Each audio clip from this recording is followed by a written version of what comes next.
राम राम सभी को। मैं सिर्फ नवीन कुमार और आज हम जो बात करने वाले हैं एक कंपनी है जिसका एसएमई कंपनी का आईपीओ आया हुआ है। कंपनी का नाम है वेरिटास एडवर्टाइजिंग लिमिटेड और इस वीडियो में हम जानने की कोशिश करेंगे कि कंपनी के इस आईपीओ में कितनी लिस्टिंग गेन्स हमें मिलने की उम्मीद है या फ्यूचर में किस तरीके से कंपनी परफॉर्म कर सकती है। कंपनी की बिजनेस को और पास्ट परफॉर्मेंस को देखते हुए हम लोग अंदाजा लगाने की कोशिश यहाँ पर करेंगे। राइट। अब सबसे पहले हम लोग सिर्फ बेसिक डिटेल्स जो होती हैं आईपीओ की उनको देख लेते हैं। तो यहाँ पे 13 मई से 15 मई के बीच में कंपनी का जो आईपीओ है खुलने वाला है और कंपनी ने अपना कट ऑफ प्राइस जो है वो 114 रुपये सेट किया। तो आपको एक आईपीओ की फाइल लगाने के लिए 1,36,800 रुपये की जरूरत पड़ने वाली है। अब यहाँ पे कंपनी 8 करोड़ 48 लाख रुपये उठाना चाह रही है इस आईपीओ के थ्रू और यहाँ पर कंपनी जो है पूरी वैल्यू लगा रही है 32 करोड़ के आसपास में। तो यहाँ पर लगभग जो इस आईपीओ के बाद में जो मालिक लोग हैं, प्रमोटर लोग हैं, उनके पास में 89% के आसपास में शेयर होल्डिंग थी और इसके बाद में 65 से 70% के आसपास में शेयर होल्डिंग रह जाने वाली है। लगभग जो प्रमोटर लोग हैं उनके पास में सो अच्छी खासी शेयर होल्डिंग वो अभी भी रखने वाले हैं आईपीओ के बाद में। That's positive. अब देख लेते हैं कंपनी क्या काम करती है और कंपनी पैसे क्यों उठा रही है। सो पहली चीज़, कंपनी है एडवर्टाइजिंग बिजनेस के अंदर में है, जो कि अपने बैनर्स वगैरह हम लोग नहीं देखते रोड के साइड में या फिर बस के ऊपर में बैनर्स देखते हैं, कुछ डिस्प्लेज देखते हैं जिनमें वो एड्स चलते रहते हैं। ये एडवर्टाइजिंग एजेंसी है। सो अगर कोई भी कंपनी को अगर अपने प्रोडक्ट्स के बारे में या अपनी सर्विसेज के बारे में एडवर्टाइजिंग करवानी पड़ती है तो वो इनके पास जाते हैं, फिर इनको अपना काम बताते हैं कि मुझे किस तरीके से एडवर्टाइजमेंट करवाना है, मैं क्या चाहता हूँ कस्टमर को कन्वे करना, अगर कोई मैसेज कन्वे करना किसी एडवर्टाइजमेंट के थ्रू, अपनी ब्रांड को बिल्ड करना है या फिर लोगों को एजुकेट करना है कि मेरी कंपनी जो है करती क्या है। सो ये हर टाइप के जो डिफरेंट टाइप्स के मार्केटिंग काम होते हैं एड्स के थ्रू वो ये कंपनी करती है। सो बेसिकली कंपनी जो मेनली जो कंपनी का स्ट्रक्चर है किस तरीके से एडवर्टाइजमेंट, तो वो जो पुलिस बूथ्स नहीं होते हैं जो हमने रोड के साइड में देखते हैं, रोड के बीच में देखते हैं, तो वो जो बूथ्स होते हैं उनके ऊपर में जो एडवर्टाइजमेंट मिलता है वो ये कंपनी बूथ लगाती है और फिर उनके ऊपर अपना एडवर्टाइजमेंट करती है। न्यूज़पेपर के थ्रू भी करती है, ब्रोशर्स भी बांटती है, डिस्प्ले भी करती है आउटडोर होर्डिंग्स के ऊपर में। इस तरीके से कंपनी जो है दूसरी कंपनियों के प्रचार प्रसार को बढ़ावा देती है। सो ये कंपनी का बेसिक काम है। इनकी अगर वेबसाइट को भी चेक करते हैं तो वही चीज़ आपको देखने को मिलेगी यहाँ पर, जैसे बस के ऊपर एडवर्टाइजमेंट कर रखा है, होर्डिंग्स लगे हुए हैं। राइट। तो ये इसका बेसिक काम है। अब नेक्स्ट देख लेते हैं कंपनी क्या ये आईपीओ लेके क्यों आना चाहिए, पैसे करेगी क्या। सो पहली चीज़ तो कंपनी बोली कि जो नए पुलिस बूथ्स हैं वेस्ट बंगाल, आसाम, महाराष्ट्र, दिल्ली, यहाँ पर नए पुलिस बूथ्स मुझे लगाने हैं, उनके ऊपर फिर मेरे को प्रचार करना है। यहाँ पर नेक्स्ट जो है कंपनी को जो पोल कियोस्क लगने वाले हैं उनके लिए कैपिटल एक्सपेंडिचर चाहिए, हमको बढ़ाना है, मतलब अपने बिजनेस को और बड़ा करना है। कोलकाता, मुंबई, पुणे इधर भी अपने को ऐड करने हैं, ये लोकेशन है इनमें भी मुझे एडिशन करना है।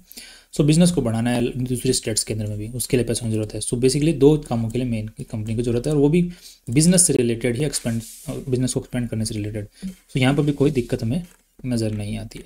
नेक्स्ट अगर कंपनी का अगर हम लोग देखते हैं रेवेन्यू किस हिसाब से बढ़ रहा है, तो यहाँ पे 21 में 2.5 करोड़ के आसपास था, फिर 3.5 करोड़, फिर 7.8 करोड़ के आसपास में लगभग, और अभी जो है 11 महीनों के अंदर में कंपनी का 7.8 करोड़ के आसपास में पहुंच गया, बिल्कुल एग्जैक्ट पिछले साल के मुकाबले। इनकी अगर हम लोग बैलेंस शीट को अगर देखते हैं, बैलेंस शीट के साथ में एक ये देखिए लगभग 7.8 करोड़ नहीं है, वो यहाँ पर जो चीज़ है वो थोड़ी सी गलत छप गई है चित्तौड़गढ़ की वेबसाइट के ऊपर में। ऐसे एग्जैक्टली जो है यहाँ पर 9 करोड़ के आसपास में कंपनी का रेवेन्यू हो गया है एज पर डेटा। सो 9 करोड़ के अंदर वैसे कंपनी ने जो नेट प्रॉफिट्स निकाले हैं वो 1 करोड़ 50 लाख के आसपास में निकाले हैं। नेट प्रॉफिट्स इन्होंने सही लिखे हैं बट ये सेल थोड़ी सी गलत लिख दी है।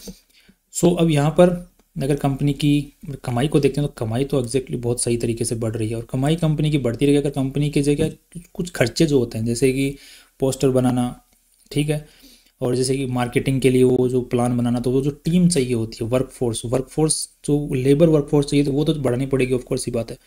बट जो इन हाउस जो वर्कफोर्स चाहिए उसको अब उसको ज़्यादा कम ज़रूरत पड़ती है वहाँ पर। अगर प्रोजेक्ट ज़्यादा मिलेंगे तो बढ़ा वहाँ पे कॉस्टिंग जो है कम से कम होती ही चली जाएगी और रेवेन्यू बढ़ता रहेगा तो नेट प्रॉफिट्स जो हैं वो बढ़ते जाएंगे। इसी के साथ में हम लोग देख रहे हैं इनके रेवेन्यूज जैसे जैसे बढ़ रहे हैं वैसे वैसे नेट प्रॉफिट्स जो हैं वो ज़्यादा गति के साथ में बढ़ रहे हैं। That's positive. तो अब आगे और बढ़ेंगे तो कंपनी के अगर बूथ्स और स्टेट्स में अगर कंपनी फैलेगी तो और भी ज़्यादा कंपनी के रेवेन्यूज़ और नेट प्रॉफिट्स बढ़ने की ही उम्मीदें हैं। इस बिज़नेस के फ्यूचर में रहने की उम्मीदें डेफिनेटली। दुनिया है, बाहर निकलेगी तो फिर कहीं ना कहीं तो जाएगी, कहीं ना कहीं देखेगी तो वहाँ पर ये अवेलेबल है।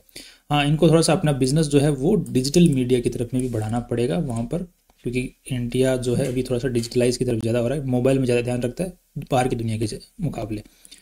राइट। अभी तक तो लोग बाथरूम में भी अब तो मोबाइल लेके जाने लगे। सो आने वाले टाइम में शायद लोग सोए भी शायद आंखें खुली रख के मोबाइल के अंदर ही। सो मैं कहना क्या चाहता हूँ आप समझ रहे होंगे। तो कंपनी को थोड़ा सा अपने डाइवर्सिफाई और ज़्यादा करना पड़ेगा। अभी क्या फिजिकली अवेलेबल है, डिजिटली कम अवेलेबल है थोड़ी।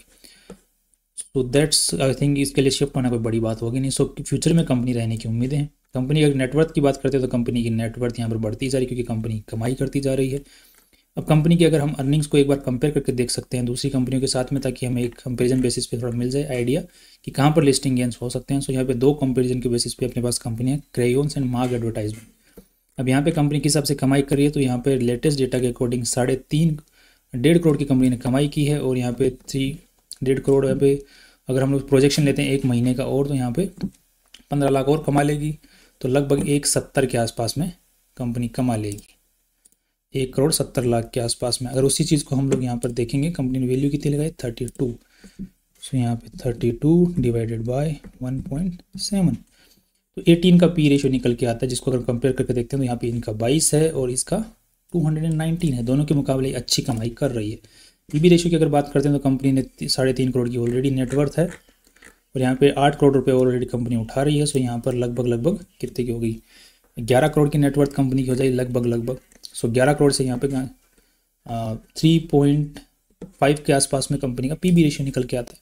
सो 3.5 यहाँ पे इसका भी 3.6 है और यहाँ पर इसका 13 है। सो दोनों के मुकाबले वैल्यू भी कंपनी ने ठीक ठाक लगाई है। सो यहाँ पे लिस्टिंग गेन ज़्यादा होने की मुझे कम उम्मीदें हैं। On the basis of comparison थोड़ा बहुत ऊपर खुल सकता है कंपनी का जो स्टॉक है। फ्यूचर के हिसाब से कंपनी अर्निंग्स ठीक ठाक कर रही है। जो कंपनी की जो बढ़त हो रही है बिजनेस की, वो अच्छी खासी बढ़त हो रही है। इसके अलावा कंपनी का अगर आरएसपी को रीड करते हैं तो यहाँ पर एक इशू और नज़र आता है। कंपनी की जो ट्रेड रिसीवेबल्स हैं वो कंपनी के नेट प्रॉफिट से भी ज़्यादा बढ़ रहे हैं। इसकी वजह से कंपनी का जो है बोरोइंग जो है वो बढ़ती जा रही है, क्योंकि अगर आप लोग जितना कमाओगे उतना अगर किराए उधारी में रह जाएगा तो फिर आपको और से ज़्यादा लोन लेना पड़ेगा। ज़्यादा लोन लेना पड़ेगा तो बिजनेस बढ़ेगा तो सही, कागजों में बढ़ेगा, रियलिटी में आपको बढ़ेगा नहीं। तो यहाँ पे थोड़ा सा ये इश्यू है। अगर ये रिजल्ट 2024 का जो रिजल्ट आता है मार्च तक, अगर इसको देखते हैं तो वहाँ तक अगर ये इश्यू सॉल्व हो जाता है तो फिर लॉन्ग टर्म के लिए भी होल्ड किया जा सकता है। बट बिफोर दैट हमको थोड़ा सा होल्ड करना पड़ेगा। लिस्टिंग गेंस अगर आपको अबव 50% GMP आता है तो फिर हम लिस्टिंग गेंस मतलब अप्लाई करना सही रहेगा। अदरवाइज़ तो कंपनी ठीक है, कंपेरिजन बेसिस पे उसी लेवल के ऊपर में है, फ्यूचर अच्छा दिख रहा है और थोड़ा सा उनको इश्यूज जो है ट्रेड रिसीवेबल्स में है और बाकी मुझे कोई इश्यू इसमें नज़र आता नहीं है। 50% ज़्यादा GMP मिलता है तो लिस्टिंग गेंस के लिए अप्लाई करने के बारे में सोचेंगे। लॉन्ग टर्म के लिए अगले रिजल्ट का इंतजार करेंगे। Finally see you tomorrow with new important video.